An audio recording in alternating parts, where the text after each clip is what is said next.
আসসালামু আলাইকুম। আলহামদুলিল্লাহ, সবাই কেমন আছেন? আজকে আপনাদের আমরা যারা পাঙ্গাস চাষ করি এই পাঙ্গাস মৎস্য চাষীদের জন্য খুব গুরুত্বপূর্ণ একটি পোস্ট নিয়ে আপনাদের সামনে হাজির হলাম। আশা করি সবাই সম্পূর্ণ ভিডিওটা দেখবেন এবং সবার উপকার হবে। আমরা যারা পাঙ্গাস মাছ চাষ করি, অধিক ঘনত্বে বাণিজ্যিকভাবে চাষ করি, তারা আমরা একটা জিনিস খেয়াল রাখবো, আমরা যে 1 কেজি 1.5 কেজি যখন আমাদের মাছটা হয়ে যায়, তখন কিন্তু আমাদের এই মাছটা তেমন কোনো রোগ বালাই কোনো কিছু আসে না। যে কারণে মাছটা মারা যায়, সে প্রধান কারণ হচ্ছে লিভারের সমস্যা। ওই লিভারের সমস্যার কারণে কিন্তু আমাদের মাছ, যখন আমাদের 1 কেজি 1.5 কেজি বা 1200 গ্রাম মাছটা হয়ে যায়, তখন আমরা এই যে লিভারের প্রত্যেক 15 দিন পর বা 1 মাসে 3 থেকে 4 দিন যদি লিভারের আমি ওই যে মেডিসিনটা খাবারের সাথে 1 কেজি খাবারের সাথে 5 গ্রাম করে ব্যবহার করি, তাহলে কিন্তু লিভার সুস্থ থাকে, মাছ বৃদ্ধিতে অনেক উপকার আসে।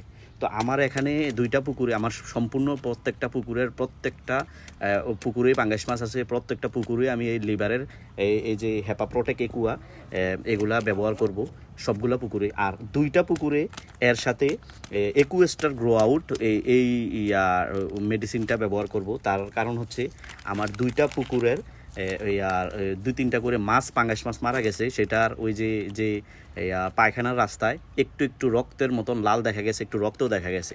ওইটার কারণ হচ্ছে আমাদের এই যে গ্রাট প্রোবায়োটিক, যেটা একুয়েস্টার গ্রো আউট, ওইটা ব্যবহার করব।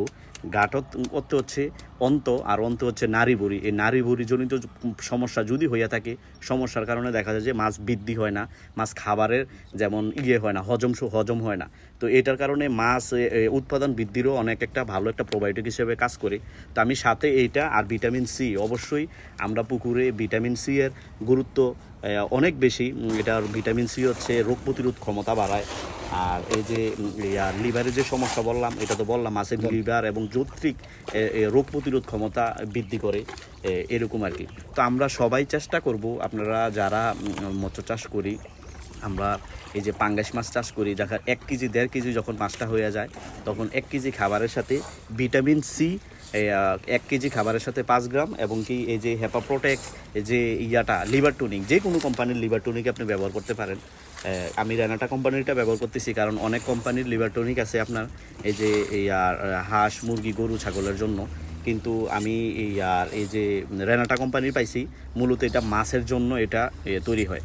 আর আপনারা অবশ্যই এগুলো যেহেতু পাউডারজনিত ওষুধ, এগুলো কিন্তু পানির সাথে মিক্স করে দিলে কিন্তু আপনার খাবারের সাথে ভালো একটা লাগে না। আপনারা অবশ্যই একটা জিনিস কাজ করবেন, যে আমরা ভাতের যে মার গালি না, ওই যে কেউ মার বলি, কেউ হ্যান বলি, ওই ভাতের মার গালার পরে যে হ্যানটা, ওই হ্যানটা কিন্তু অনেকটা আঠালো টাইপের থাকে। ওই হ্যানের সাথে আপনারা এই মেডিসিনগুলো, পাউডারগুলো মিক্স করবেন। মিক্স করে আপনারা প্রত্যেকটা খাবারের দানাতে যাতে লাগে, সুন্দর করে মিক্সিং করে প্রায় আধা ঘন্টা রেখে শুকাইয়া, আধা ঘন্টা ছড়াইয়া ছিটিয়ে রাইখে আধা ঘন্টা পরে পুকুরে দিয়ে দিবেন। ইনশাল্লাহ খুব ভালো উপকারে আসবে। এবং কি আমি সবসময় প্রত্যেক বছর মাছ বিক্রির আগে 1 মাস 2 মাস আগে থেকে এগুলা ব্যবহার করি, অনেক ভালো রেজাল্ট পাই। ইনশাল্লাহ সবার জন্য দোয়া এবং ভালোবাসা রইল। সবাই আমার জন্য দোয়া করবেন। সবার প্রতি আমার শুভকামনা রইল। আসসালামু আলাইকুম।